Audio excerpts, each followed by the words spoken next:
Well, I think what you mean there, listener, is same manager, right? Like, but they've tried this 1,000 different ways, and they keep having to track human behavior, right? Like, so there was the Ali Act, right, in boxing, and then something about your manager couldn't be, but Don King would put Carl King, who was his kind of do nothing son, in the role of manager for all his fighters, right? Like, so really it was the same pot. The manager and promoter were the exact same guy.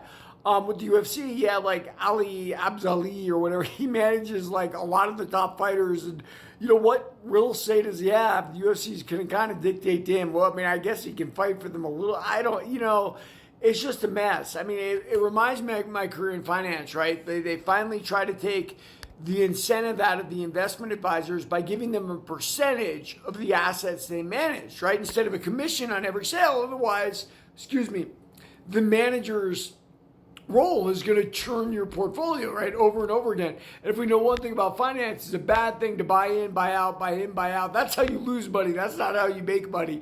And in the fight game, it's no different. Like, they haven't been able to figure out the way to make this work for the fighter, right? Like, the Don King model with his son Carl as manager didn't work.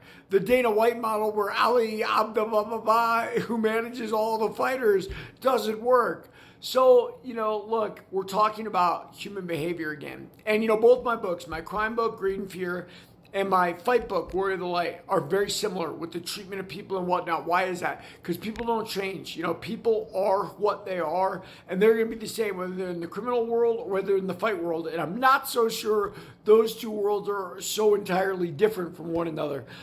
So yeah, it's too bad for the fighters. I mean, let's be honest though. The UFC in general has raised all ships. So whether you're a novice UFC fighter or whether you're a novice pro boxer making a pro debut, everything has gotten better because the UFC has made combat sports much more accepted. I mean, when I fought kickboxing in the mid to late 90s, I was looked at as like a freak. Like, oh, what are you doing that for? That's so weird. Now, everybody's like, yeah, I'm making my pro debut in MMA. Everybody thinks it's so great and cool. And it's just a whole different world than it was back then. And that's a good thing, right? Like, is it perfect? No, by no means, right? And I think that's what Dana and the Sheik, Al Turki, are going after, right? Try to clean up the problems in boxing. But in fairness to boxing, it's had a much longer history, so the problems have been there a lot longer. The UFC, believe me, they're going to have problems. They have fighter pay problems right now, right? Like, the amount of money that company makes compared to what they pay out is pitiful, right? When you compare it to other sports leagues. So, yeah, it'll evolve with time. Read my book, Warrior of the Light.